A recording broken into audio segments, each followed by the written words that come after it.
All right, welcome in everyone. It's time for another deep dive. This one's pretty unique, I gotta say. We're working with an audio recording, but it's in a language other than English, which presents a really interesting challenge. It does. It means we're relying on translations and interpretations to really get at the heart of this story. Exactly. And it sounds like it is quite the story. From what we can tell, it features a young hero. Yeah, and for our listener who's all about that quick and in-depth understanding, we're going to focus on the most crucial parts of the narrative, zero in on those key moments and what they could mean. Okay, so the way we see it, this story kind of unfolds in three distinct parts, right? Mm. We've got a really tough encounter with some bullies. Then we move on to some clever problem solving with oil and containers. And then finally, we get this surprisingly decisive moment with a tangled mess of thread. Yeah, that about sums it up. And the big question this all raises, what kind of hero are we dealing with here? How does he navigate these tricky situations, and what does that tell us about him? Okay, so let's jump right into that first part. It's really a moment of humiliation, wouldn't you say?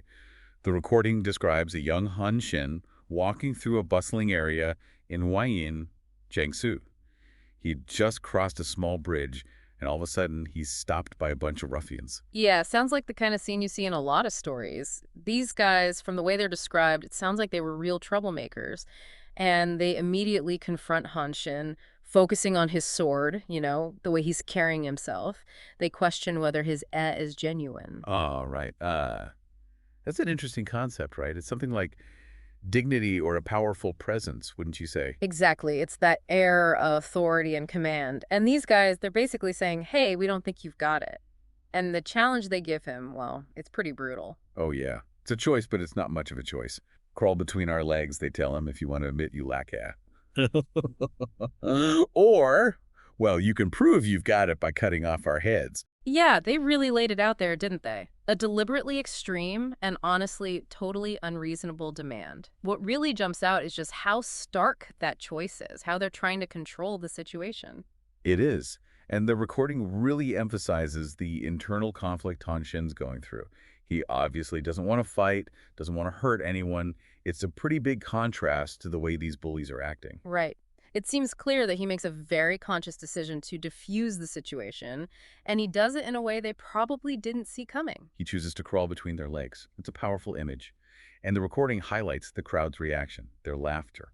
And then it describes Han Xin just dusting himself off and walking away. He doesn't seem fazed by their taunts at all. Yeah, it really makes you think, doesn't it? And the audio points out that people had all sorts of different reactions. Some saw it as this really noble act, someone refusing to be pulled into meaningless violence. But others saw it as, well, cowardice, a failure to stand up for himself. It makes you wonder about different kinds of courage. Yeah. Is avoiding a fight always a sign of weakness? Right, exactly. This is where things start to get interesting. It adds a layer of complexity to how we understand this young hero. Was this a sign of weakness, or was it a different kind of strength, being able to endure that kind of humiliation to avoid conflict? And it's this ambiguity that really affects the people around him, including his teacher.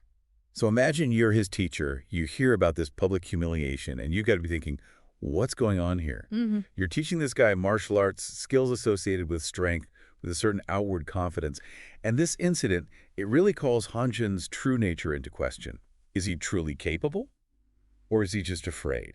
It leads the teacher to come up with a test. Yeah, and this is where we get into that next part of the story. They're walking along the roadside, and they come across a group of people struggling with a practical problem. A problem involving sesame oil. Exactly. It's 10 gin of sesame oil, roughly 5 kilograms, and they need to divide it equally. The catch is they only have a 3 gin gourd and a 7 gin bottle. And no scale. Oh, wow. It's like a puzzle, isn't it? The recording says Han Jin turns to his teacher, who gives him this little nod, almost like saying, well, can you show me what you can do?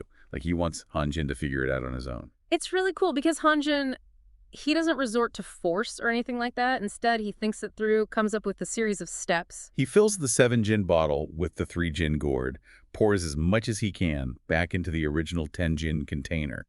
And by repeating this in a specific sequence, he manages to measure out exactly 5 gin. It's pretty impressive, actually. It really is. He's thinking methodically, using spatial reasoning. And the reaction he gets is so different from that first encounter. The guy with the oil, he's thrilled. The people watching, they're impressed. It's a public display of intelligence, of being able to stay calm and think clearly under pressure. Night and day compared to that earlier scene. And from what we can tell, it really changes the teacher's perception of him. He's gone from questioning Han Shin's courage to recognizing these hidden talents, seeing how he handles challenges in unexpected ways. Yeah, for sure. And then the story shifts to the teacher's home. Han Shin greets the teacher's wife, and she ends up, without meaning to, presenting him with another problem. This one involving thread. Yeah, hemp thread, to be specific. Mm. The teacher's wife, or the Finea, is struggling with a tangled ball of it. She mentions her eyesight isn't what it used to be and asks Han Shin if he can help her find the end of this mess. It's a pretty relatable problem, right? We've all been there. And his solution is anything but ordinary. He doesn't even try to untangle it. Instead, he grabs a shura, a firewood axe, and just chucks the whole thing in half. Yeah, he doesn't mess around, does he? It's such a decisive move. And his Yeah. explanation is so simple. Now both ends are heads, beginnings. He completely reframed the problem, found this instant solution. It really shows that he's thinking outside the box. The teacher's wife is pretty shocked, but the teacher himself, he seems amused. He approves of this quick, unconventional approach. The recording even uses an idiom, sadyu, which translates to quickly cutting tangled hemp, to describe how he feels about it. Perfect way to put it. It really captures the essence of solving a complex problem with one swift action. And for the teacher, this really solidifies his positive view of Han Shin. He sees that his student isn't just avoiding confrontation out of fear. He's capable of choosing when to yield and when to act decisively, using his intelligence and resourcefulness. It's a remarkable quality, being that adaptable. Okay, so let's recap. We've got this young guy, Han Shin, who endures public humiliation and chooses what appears to be a passive response. Then, we see his sharp mind in action with that oil problem and his incredibly decisive, albeit unexpected way of dealing with a tangled thread. Yeah. And this brings us back to you, our listener. We know you're all about understanding things quickly and deeply. So what does this tell us about different kinds of strength and intelligence?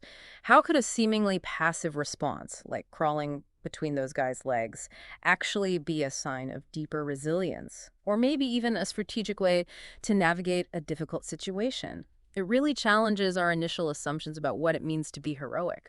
It does. It makes those aha moments in the story, those surprising solutions, even more powerful.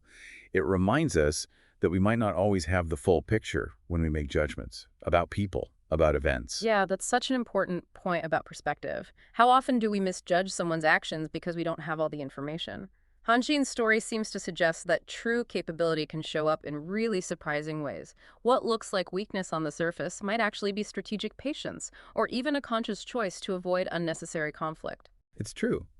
And it makes you wonder, how many times has this happened throughout history? How many individuals have faced public challenges and shown their true abilities in ways that weren't immediately obvious? And it makes you think about the long-term effects of these early experiences on Han Shin. How did these moments of humiliation, followed by those displays of ingenuity and decisiveness, shape him? What kind of leader did he become?